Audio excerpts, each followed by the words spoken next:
ભરૂચ જિલ્લાના ઔદ્યોગિક ગઢ ગણાતા ઝઘડિયા જીઆઈડીસીમાં આવેલ મેટ્રોપોલિટન એક્ઝિચેમ કેમિકલ કંપનીમાં આજે વહેલી સવારે એકાએક પ્રચંડ ધડાકા સાથે ભયાનક આગ ફાટી નીકળતા સમગ્ર વિસ્તારમાં યુદ્ધ જેવી સ્થિતિ સર્જાઈ હતી.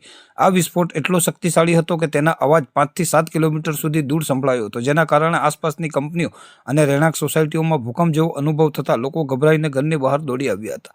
પ્રાથમિક અનુમાન મુજબ પ્લાન્ટમાં કેમિકલ પ્રોસેસ દરમિયાન સર્જાયેલ કોઈ ટેકનિકલ ખામી અથવા જોખમી રિએક્શનને કારણે આ બ્લાસ્ટ થયો હોવાની આશંકા છે. વિસ્ફોટને પગલે પ્લાન્ટના પતરા અને લોખંડના ટુકડાઓ હવામાં ફંગોળાયા હતા અને મિનિટોમાં જ આખું યુનિટ આગની જ્વાળાઓમાં લપેટાઈ ગયું હતું. આકાશમાં કાળા ધુમાડાના ગોટા ઉડતા જોઈ આસપાસના લોકોમાં ભારે ફાળ પડી હતી. આ દુર્ઘટનામાં પ્લાન્ટમાં ફરજ બજાવી રહેલ અનેક કામદારો આગની ઝપટમાં આવી ગયા હતા.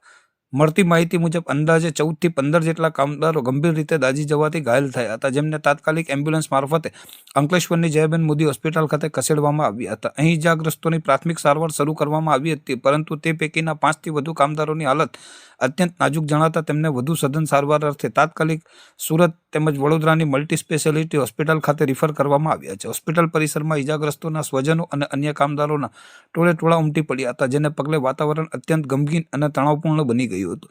બીજી તરફ ઘટનાની જાણ થતાં ઝઘડિયા, અંકલેશ્વર, ભરૂચથી ફાયર ફાઇટરોનો કાફલો ઘટના સ્થળે પહોંચી ગયો હતો.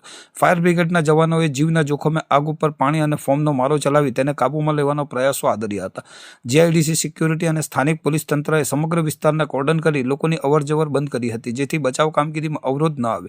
આ દુર્ઘટનાએ ફરી એકવાર ઔદ્યોગિક એકમોમાં સેફ્ટી ઓડિટ અને મજબૂત સુરક્ષા વ્યવસ્થાના દાવાઓની પોલ ખોલી નાખી છે. વારંવાર બનતી આવી ઘટનાઓને પગલે સ્થાનિક લોકોમાં ભારે રોષ જોવા મળી રહ્યો છે. હાલમાં તંત્ર દ્વારા આ આગને કાબૂમાં લીધા બાદ એફએસએલની મદદથી વિસ્ફોટના મૂળ કારણની તપાસ શરૂ કરવામાં આવશે તેવું જાણવા મળ્યું છે.